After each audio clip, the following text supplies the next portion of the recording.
Assalamualaikum warahmatullahi wabarakatuh. Perkenalkan, nama saya Alika Syifa Lutfia Ail dengan nomor NIM 0603523010. Di sini saya akan menjelaskan tokoh yang bernama Clark Leonard Hull.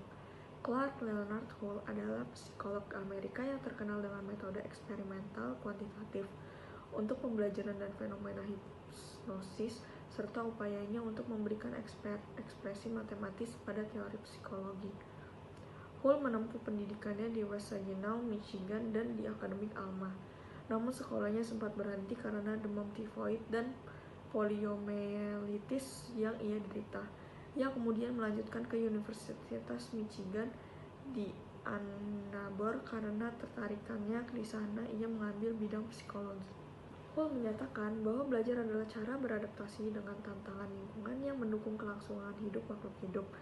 Ini didefinisikan sebagai proses aktif pembentukan kebiasaan yang memungkinkan kita untuk mengurangi impuls seperti kelaparan, kesenangan, relaksasi, atau seksualitas. Ini bisa mendasar atau diperoleh dengan mengkondisikan. Namun teori Hull dikalahkan oleh behaviorisme proposisionalisme Edward C. Tolman yang lebih berhasil karena pengenalan variabel kognitif harapan dan menunjukkan bahwa ada pembelajaran tanpa penguatan. Fakta ini mempertanyakan pada dasar proposal Hull. B.F. Skinner. Bruce Frederick Skinner adalah seorang psikolog dan filsuf Amerika yang dikenal sebagai salah satu tokoh terkemuka dalam aliran perilaku dalam psikologi. Skinner lahir pada 20 Maret 1904. Ia belajar sastra Inggris di Hamilton College dan kemudian memperoleh gelar master di Universitas Harvard.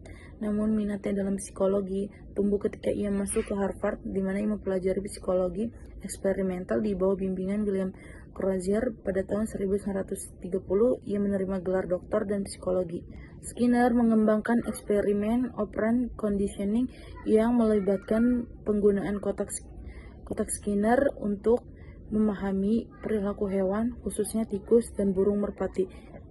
Teorinya tentang pengaruh lingkungan terhadap perilaku individu, serta konsep penguatan dan hukuman sangat berpengaruh dalam psikologi eksperimental. Pada tahun 1948, Skinner menerbitkan novel fiksi ilmiah berjudul Walden 2 yang mengeksplorasi gagasannya tentang masyarakat yang diatur berdasarkan prinsip-prinsip perilaku. Buku ini menciptakan diskusi tentang konsep desain sosial berdasarkan prinsip-prinsip perilaku. Skinner adalah seorang pendukung utama pendekatan behavioristik dan psikologi yang berfokus pada studi perilaku yang dapat diamati dan diukur. Ia mengembangkan konsep tentang reinforcement positif dan negatif dalam membentuk perilaku. Skinner menerbitkan karya-karya berpengaruh selama karir panjangnya, termasuk buku Science and Human Behavior pada tahun 1953, Verbal Behavior pada tahun 1957, dan Contingencies of Reinforcement pada tahun 1969. Meskipun Skinner adalah salah satu tokoh utama dalam psikologi, pendekatannya juga menuai kritik. Beberapa menganggapnya sebagai terlalu mekanis dalam pendekatannya terhadap perilaku manusia dan mengklaim bahwa ia mengabaikan peran penting faktor kognitif dan internal dalam menjelaskan perilaku manusia. Skinner meninggal dunia pada 18 Agustus 1990 di Cambridge. Biff Skinner dikenang sebagai salah satu tokoh terpenting dalam sejarah psikologi dan filsafat perilaku. Pendekatannya terhadap studi perilaku dan pemahaman tentang pengaruh lingkungan perilaku masih menjadi dasar bagi banyak riset dalam psikologi hingga saat ini. Assalamualaikum warahmatullahi wabarakatuh. Saya Kiranisa Al-Faiza akan mempresentasikan tokoh filsuf yang bernama Ivan P. Pavlov. Ivan Petrovich Pavlov lahir pada tahun 1849 di Rusia dan meninggal pada tahun 1936. Adalah seorang fisikawan dan psikolog Rusia yang dikenal atas kontribusinya dalam bidang psikologi perilaku. Pavlov terkenal atas penelitiannya dalam kondisi refleks atau khususnya kondisi refleks air liur pada anjing, yang kemudian mengembangkan teori terkait pembelajaran dan conditioning klasik. Percobaan klasiknya tentang refleksi air liur terkait dengan makanan merupakan dasar bagi pemahaman perilaku terkondisikan. Dia menerima penghargaan Nobel dalam fisiologi atau kedokteran pada tahun 1904 atas karyanya tentang proses pencernaan. Namun ia lebih dikenal dalam bidang psikologi perilaku karena penelitiannya memperkenalkan konsep conditioning klasik yang mempengaruhi banyak bidang psikologi, terutama dalam pemahaman belajar dan perilaku terkondisikan.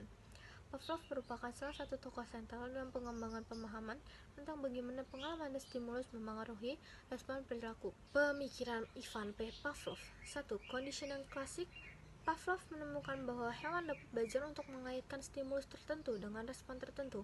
Contohnya, dia menunjukkan bagaimana anjing dapat mempelajari untuk mengasosiasikan bunyi lonceng dengan makanan dan kemudian menghasilkan respon air liur saat hanya mendengar lonceng. 2. Konsep conditioning. Pemikirannya membuka jalan bagi teori belajar baru, menunjukkan bahwa respons yang tidak terkondisikan dapat dipelajari melalui asosiasi dengan stimulus baru. 3. Kontribusinya terhadap psikologi. Penemuan Pavlov tidak hanya mengaruhi psikologi, tetapi juga bidang lain seperti ilmu kedokteran, perilaku hewan, dan bahkan pendekatan terhadap terapi perilaku. Selanjutnya ada John B. Watson. John B. Watson lahir pada tahun 1878 di South Carolina. Watson tumbuh di lingkungan yang tidak terlalu baik. Ayahnya ialah seorang pemabuk yang melakukan kekerasan dan perselingkuhan. Ibunya Watson merupakan seorang yang religius. Hal inilah yang membuat Watson berjanji kepada ibunya bahwa dia akan menjadi pendeta. Di masa mudanya, Watson merupakan seorang remaja yang nakal. Dia sering berkelahi dan bahkan pernah ditahan 2 kali. Walaupun nilai sekolah tidak terlalu memuaskan, Watson mampu masuk ke Universitas Furman di Greenville melalui program persekutuan baptis. Menurut Watson, emosi adalah respon fisiologis terhadap stimulus tertentu. Sebuah stimulus akan menghasilkan perubahan-perubahan fisik internal seperti detak jantung yang lebih cepat disertai dengan respon-respon nyata yang dipelajari. Watson menyangkal adanya persepsi sadar dari emosi atau sensasi dari organ-organ internal. Emosi merupakan bentuk perilaku implisit di mana reaksi-reaksi internal jelas terlihat pada respon fisik seperti kulit yang bersemu merah, pernapasan, atau detak jantung yang meningkat.